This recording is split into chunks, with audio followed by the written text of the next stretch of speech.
ஒரு ஒரு உறுப்பு இருக்கு நம்முடைய அந்த ஈரல். அது என்ன சாதாரணமான விஷயமா? நீங்க எவ்வளவு கடுமையான விஷங்களை உள்ள எடுத்தாலும் அதை சரி செய்து கொண்டு உங்களை காப்பாற்றுகிற சக்தி உடையது எதுன்னு கேட்டா நம்முடைய லிவர். ஆனா அந்த லிவரை நம்பால் உடைக்கிறான் பாருங்க, அதுவும் பாண்டிச்சேரியில உடைக்கிறான் பாருங்க, அது மாதிரி வேற எங்கேயும் உடைக்க மாட்டான். லிவருடைய வேல்யூ என்ன, இந்த லிவருடைய அந்த செயல் என்ன, அதனுடைய அருமை என்ன, நம்ம கொஞ்சமாவது ஒரு அறிவு திறமை எல்லாம் இருந்திருந்தா நாம அதை வீணாக்குவோமா?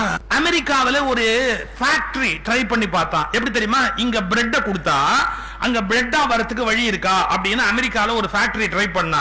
இங்க பிரெட்டா கொடுத்து அங்க பிளட்டா எடுக்கலாம்னா 45 கோடிக்கு மேல செலவு பண்ணியும் அங்க சரியா பிளட் வரல. அப்ப நம்முடைய உடம்பு பிரெட் ஆக்குதுன்னா 45 கோடியை விட விலை கூடிய ஒரு கருவி நம்முடைய உடல் அப்படின்னு புரிஞ்சுக்கணும். It's a wonderful instrument. இதுக்கு நிகரான ஒரு கருவி உலகத்துல கிடையவே கிடையாது. அவ்வளவு அருமையான ஒரு கருவி. இந்த அருமையான கருவியை மனிதன் வீணாக்குவது போல் வேற எந்த உயிரினமும் வீணாக்குவதே இல்லை.